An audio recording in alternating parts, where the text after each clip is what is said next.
সময়মতো প্রকল্প বাস্তবায়ন না করে ঠিকাদারদের স্বার্থে প্রকল্পের ব্যয় বাড়ানো বাংলাদেশের পুরনো রোগ। কিন্তু গেল ১০ বছরে পুরনো সেই রোগ মহারোগে পরিণত হয়েছে। লুটপাট আর দুর্নীতির অভিনব কৌশলে মেগা প্রকল্পের নকশা বিভিন্ন সময় পরিবর্তন করে ইচ্ছেমতো খরচ বাড়ানো হয়েছে। এতে উন্নয়ন প্রকল্পে বিশৃঙ্খলা তৈরি হয়েছে বলে জানান পরিকল্পনা উপদেষ্টা। প্রচণ্ড ধরনের অনিয়ম আছে। এই অনিয়ম কিছুতে আমাদের অদক্ষতার জন্য, আর কিছুটা হলো ঠিকাদারদের এবং তার যোগসাজশে সরকারের অনেক জায়গায় অনেক বড় বড় দুর্নীতি আছে। এটা আমরা সবাই জানি। বড় বড় প্রকল্প যাচাই বাছাই না করে অর্থায়নের দায়, বিদেশি ঋণের দায়, এগুলোর কথা চিন্তা না করেই যে গ্রহণ করেছি তা না। এগুলো ঠিকাদারদের বা অন্যান্য স্বার্থবর্ষীর জন্য এমনভাবে নেওয়া হয়েছে যেটা আসলে সুপরিকল্পিত না।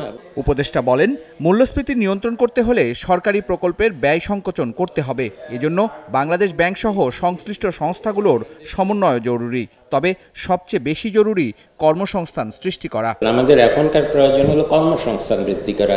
গ্রোথ বাড়ানোর জন্য অনেক ব্যয় করার থেকে বরং যেটুকু ব্যয় করা হয় সেটুকু সাশ্রয় করে তাতে এমন প্রকল্প বাস্তবায়ন করা বা এমন কৌশল গ্রহণ করা যাতে অতি শীঘ্র কিছু কর্মসংস্থানের ব্যবস্থা করা যায়। পরিসংখ্যান ব্যুরোর দেওয়া তথ্য উপাত্তের বিশ্বাসযোগ্যতা নিয়েও করণীয় জানান ডক্টর ওয়াহিদুদ্দিন মাহমুদ। কোথায় এগুলোতে ত্রুটি বিচ্যুতি হচ্ছে, কোনগুলো দক্ষতার অভাবে, পরিসংখ্যানগত দক্ষতার অভাবে হচ্ছে সেটা আছে, আর কোনগুলো ইচ্ছাকৃতভাবে ত্রুটি হচ্ছে, সেই দুটোই দেখতে চেষ্টা করব।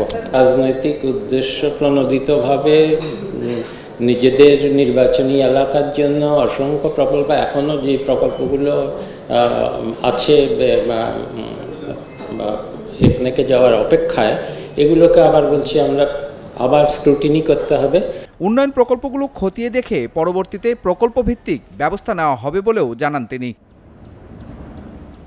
সুশান্ত সিনহা, একাত্তর, ঢাকা।